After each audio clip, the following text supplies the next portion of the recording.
Hi, this is Raj Muppala. I've been an entrepreneur and senior executive. I've been helping companies in the innovation of AI and big data. And I feel there's a big need to implement an AI in a more practical and efficient way.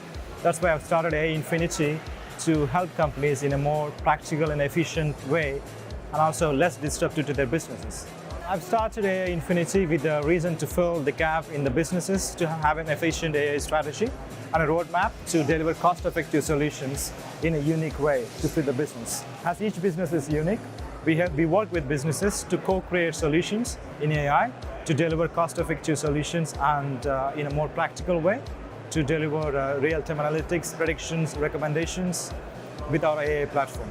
Our platform is robust and can be applied easily to different markets, financial sector, health services, e-commerce, retail, and to solve some of the common use cases in anomaly detection, predictions, recommendations, and classifications. Our niche is that we work with companies to co-create solutions to help them innovate faster and be agile with an efficient AI strategy and a practical roadmap to fit for their business.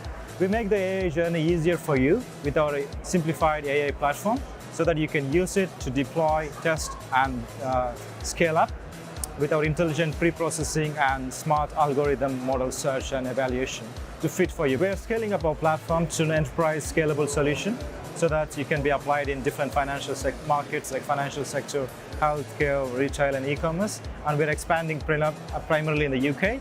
And of course, we're rolling out very in the nearest future to the Europe and US. So reach us at AInfinity.co, at email at info@AInfinity.co.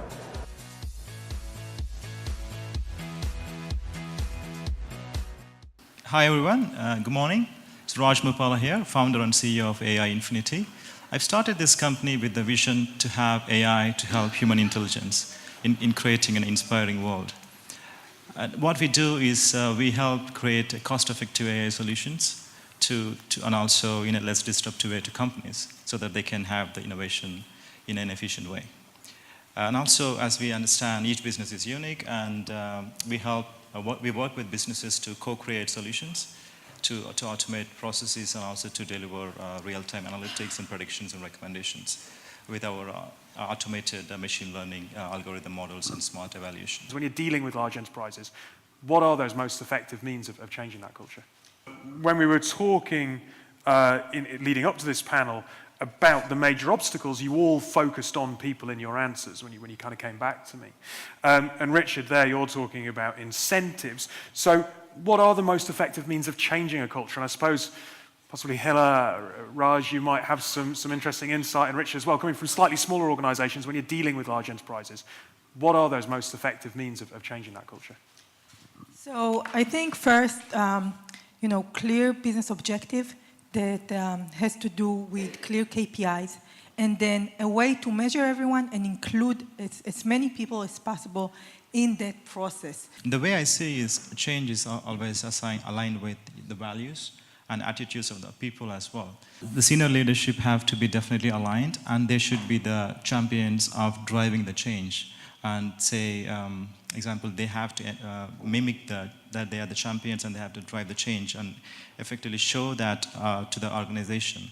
It's just, you can have the best strategy, and if the people are not empowered or inspired, if they can't see the benefits of how that change is going to help them, so it won't be of use. So I've seen organizations where they just have a lot of time in giving the trainings and presentations, but obviously they need to see the benefit of what the change is doing for them. And also the senior stakeholder buying is very important, and they need to also be the drivers of the change. You can have a change board where they can actually effectively look at the feedback and also look at the ways of improving, and obviously you can put a framework and governance and obviously the flexibility, and a lot of things can come into play. And each organization is different, of course, and you need to fit what works for your organization, because it's not like one kind of, you can implement a lean product methodology or agile, but obviously if the people are not used to it, so it's going to take time, or maybe people will be disappointed, or maybe you just need to take the process long. So there are a lot of ways to do it, but obviously I would say the senior leadership is a key, and they have to be the champions of driving the change. especially in terms of innovation tech like AI, because people a lot of times think, okay, is it going to replace my job? Or, obviously it will help you to automate quite a lot of things so that you can do quite a lot of inspiring things. So this is the message I think you need to drive from the top management. Okay, so we all accept that there has to be buy-in at the highest level, but at least in my experience, until there is a specific officer, whether it's a quality officer or somebody who is accountable, then everyone is responsible and it gets diluted.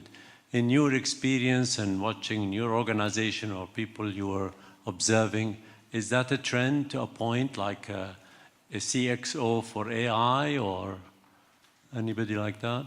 I think most companies, as I said, defining the problem is most vital.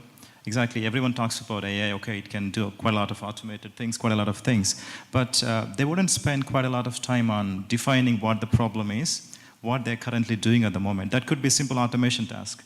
That could be, obviously their data problems, right? Obviously that is not solving their problem. So I think this is where the senior stakeholders and the business SMEs need to focus on to define the problem correctly, and then you can speak to the AI SMEs to actually look at what different models can apply. You're talking about machine learning, you're talking about deep learning problem here, you're talking about ensembling.